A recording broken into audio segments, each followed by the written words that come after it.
Derby County are back in action on Saturday afternoon with a game versus Cardiff City.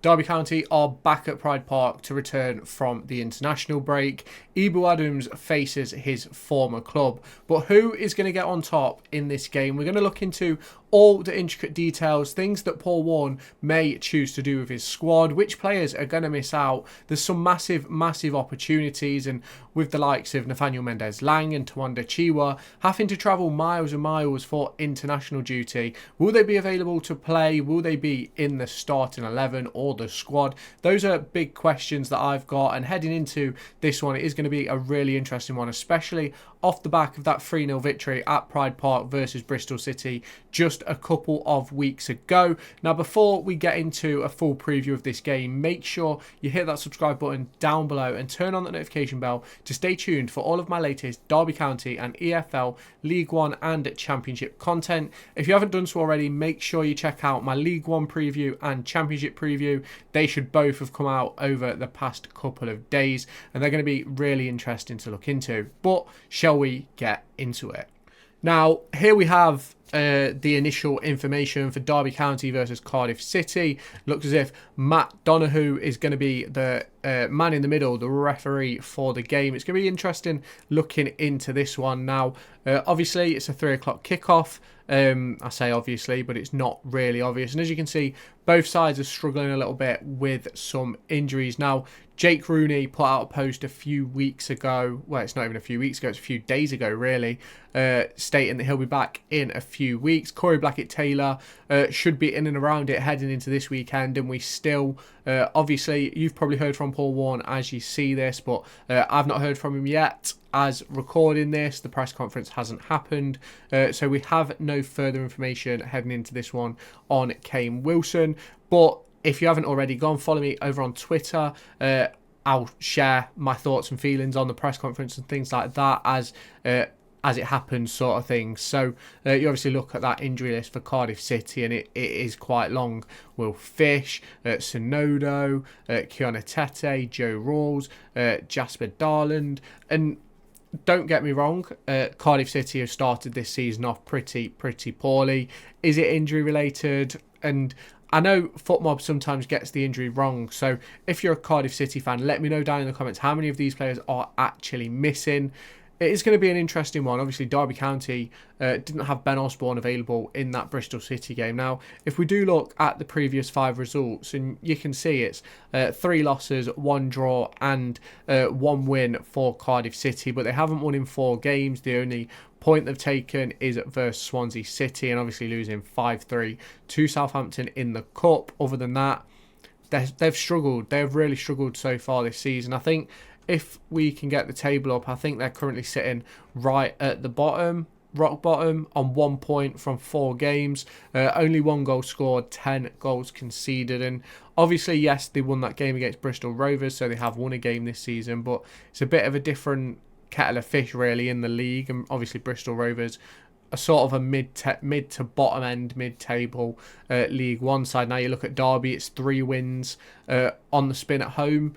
And obviously their only defeats so far this season have come on the road, so it's not looking great for Cardiff heading into this one. I do think it is going to be an interesting one. If we look into the head-to-head of the two sides, Cardiff have a massive advantage over Derby County, 10 wins to 4 with 6 draws in there as well. The last time these two sides played was in that administration season for Derby County, a year post-COVID, where Coventry City won both games. Cardiff City won both games 1-0, and if you look the season prior, that was the game where Wayne Rooney made about, I think it was 9 changes heading into the game because he wanted to keep players fresh. But obviously, we didn't need the point to stay up that season, but it's one of those, and then we drew earlier on that season, and it's just one of those where Cardiff City just always seem to get the edge. Yes, Derby County have had some pretty good times against Cardiff as well. I think if you go back, I think it was under Gary Rowett where Cameron Jerome scored, and I think it was a 3-1 win. I was sat up in the northeast corner for that one, and it was, I think with these two sides, especially heading into this one, I think it's important that Derby don't underestimate their opposition. I think Cardiff City I'm not going to say they're going to be safe in the division, because obviously I'd have probably told you Birmingham would have been safe last season. And I think I've expected more from Cardiff this season, especially they've made some decent signings. They've let some players go who, obviously, you look at Ebou Adams' performance for Derby County in the last couple, and you probably think they might have needed him, sort of thing. But it's one of those for me where there's obviously a lot to happen. So for the rest of this season, we're obviously only on round 5. So there's 22 games to go. 42 games to go, sorry, heading into this one. It's going to be interesting to see how it all plays out. Now, the big conversation around this game for me, obviously with Derby County and the team selection and squad selection, I made a video about it the other day where I'm so glad I'm not in Paul Warne's position.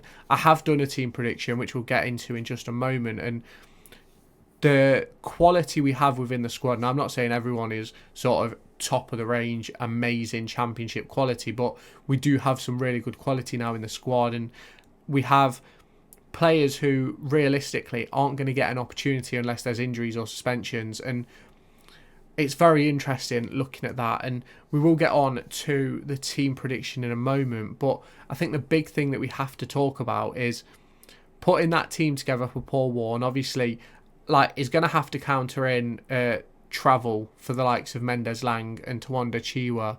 He's going to have to counter in Blackett Taylor's fitness. He's going to have to counter in, is Kane Wilson fit? Obviously, Marcus Harness and Nat Phillips have been with the squad now for a couple of weeks, so they'll be prepared for their game this weekend. And it's going to be interesting to see, will they get straight in the side? You obviously think if Marcus Harness is going to be seen as a winger, he could come in straight away on that left or right hand side to replace Mendes Lang with Mendes Lang on the bench to relax the load on him and the fatigue because of the travel. And then you look at Nat Phillips. If he was to come in, which centre-back would he take? Would we go to a back 3? These are all conversations which Paul Warne will be having behind the scenes, obviously. And obviously going through training this week, there'll be things which has been discussed. And obviously, we're going to get into the team prediction now. So let me know yours down in the comments. Now, if you have not done so already, make sure you hit that subscribe button and turn on that notification bell to stay tuned for all of my latest Derby County and EFL Championship and League One content heading your way across the course of this season. There is going to be a matchday vlog this Saturday from Cardiff City versus Derby County at Pride Park Stadium. It's going to be a very interesting one. We're previewing it in this video. Let's get into the team prediction. So here is the team I've selected, and I've stuck with the 11 from the previous game, and the only real question mark I have is about Mendes Lang. That's my only real question mark, and obviously the fitness of Kane Wilson is sort of paramount as well, because I think that would impact team selection, not starting 11 but certainly bench. Now, if we do go through the bench first, I've gone with Josh Vickers, Craig Forsyth, Nat Phillips, Liam Thompson, Ben Osborne, Corey Blackett Taylor, Marcus Harness, Dejon Brown and James Collins. Now, I don't think you can bring Phillips in straight away. Yes, he's got quality and he's obviously got a reputation to uphold, but I just think after the performance we put in versus Bristol City, I just think it's very difficult to change that 11. I know some people may want the likes of Harness and Nat Phillips to come in straight away, but for me, I just don't think you mess with a winning side. I think there's a few people that will agree with me. You'll obviously have to let me know down in the comments. It's a similar sort of story with the likes of Ben Osborne and Marcus Harness as well. Obviously, Osborne started the season really, really well for us. Even in that Blackburn game, he was one of the shining lights, and it's one of those for me where when you've won in the capacity that we won, where we were probably the better team in the midfield, you can't change it. And we were really good defensively. We didn't give up any major opportunities. It's one of those for me where I think if you're to change that midfield or the back 4, you're losing the partnerships that have been built. And I think Ben Osborne would understand. I think Nat Phillips will understand. They've got to earn their shirt again. They've got to grab an opportunity with both hands. Now, I have put Blackett Taylor on the bench over to Tawanda Chiwa. That's mainly thinking about travel and things like that. I think he's had his final game today as I'm recording this for international duty. So he'll be reporting back to more form probably on Thursday. And I think it'll be similar with Mendez-Laing, who I think played last night as I'm recording this on... I'm recording on Tuesday. I think Mendez-Laing played Monday night, if I remember rightly. So it's one of those where I think Mendez-Laing could be back for Wednesday. I don't know how it's working at Derby this season, actually. I know when I was there, first team had every Wednesday off, pretty much, unless obviously they played on the Wednesday. But then they just had Sunday off, I think. So it's one of those for me. I do think Marcus Harness will take the place of Tom Barkhuizen on the bench. I think he's better than Barkhuizen, in my personal opinion. I think, obviously, Barkhuizen's offered a lot over his time at the club, but I think we're just looking to take a step forward now. And if I'm completely honest, I don't necessarily think that Barkhuizen is a Paul Warne player. If we go back to the start of last season, Barkhuizen thought he was on the way out at the start of last season, and somehow he's managed to hit a performance criteria to snag another year. So it's going to be interesting to see how that works out over the next few weeks. Obviously, like, you look at those players in the unused list, Jack Thompson probably won't be in and around it because he'll end up going out on loan. I know he's been at Kettering Town. I'm not sure if he's still there. Max Bardell probably won't be in and around it. Stepien Iwumene has not been around it since pre-season, to be fair, so that's probably a name to take off the list. Luthra probably won't be involved. Joe Ward, the big conversation for Joe Ward, it's also Adsy and Kane Wilson and Craig Forsyth. You obviously want a fullback on the bench, but it's one of those where, do you want to take a fullback over an extra attacker? Obviously, you look at the bench we've got, Thompson and Osborne can both play at left back in a worst case scenario situation. So, did I say Kenzo and Osborne? I meant Thompson and Osborne, if I'd said Kenzo.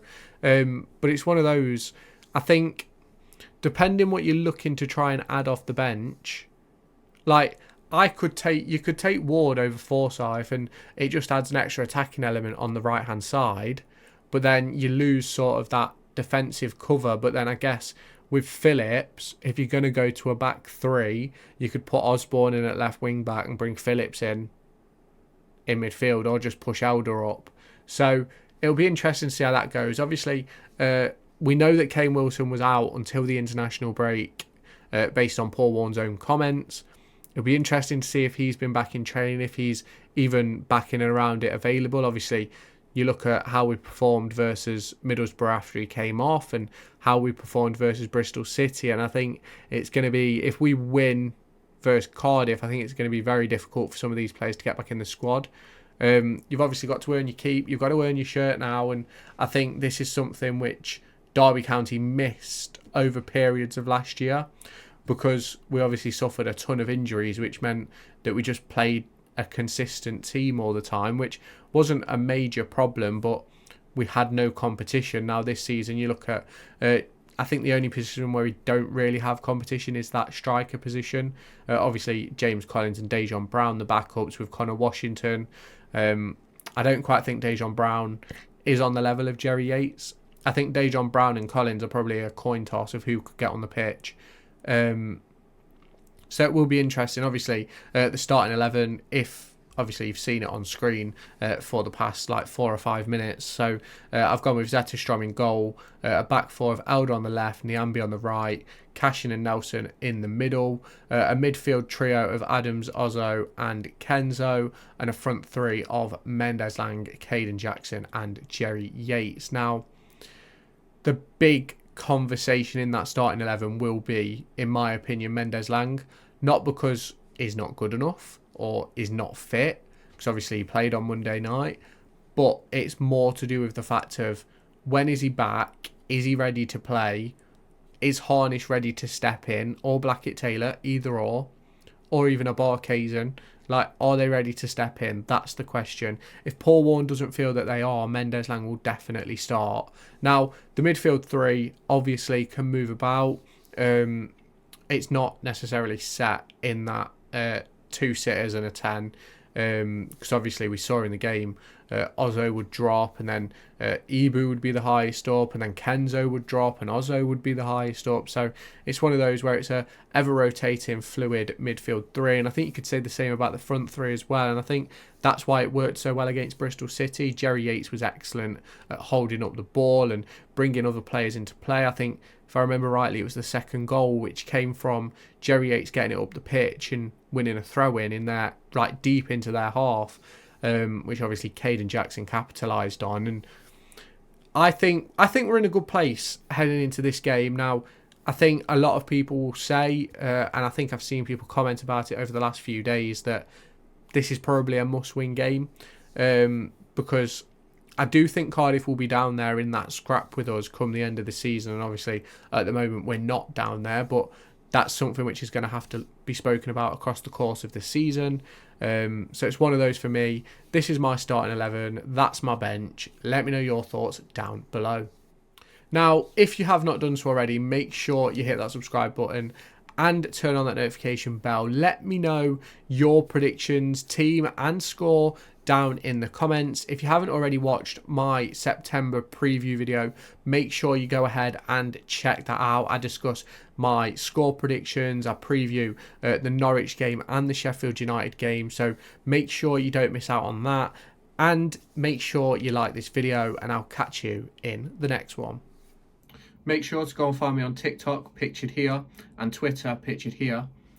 These are the places where I'll keep you all up to date with all my upcoming videos and my thoughts and feelings around the Formula 1 and football weekend.